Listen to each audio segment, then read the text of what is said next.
This video is about understanding how to make any exercise easier or more difficult.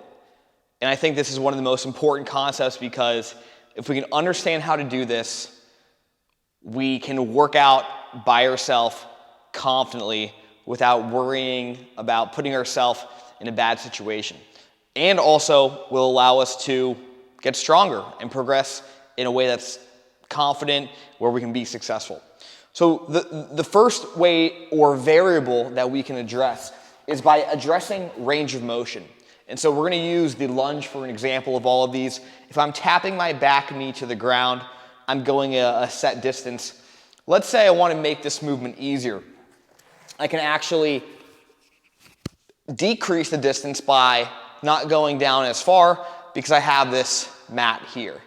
If I want to increase the range of motion, I could also put my foot up on an elevated surface, so now my back knee is traveling a little bit further down.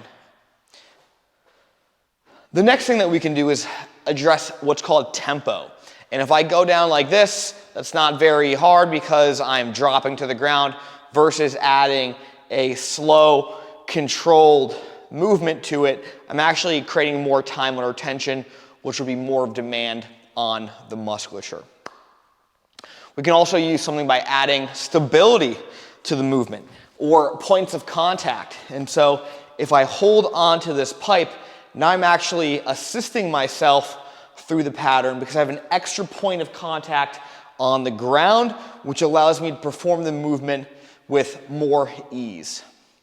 Lastly, using weight or an external object will either make the movement harder or easier. So now I'm adding 10 pounds to the movement, I'm increasing the demand on the muscles.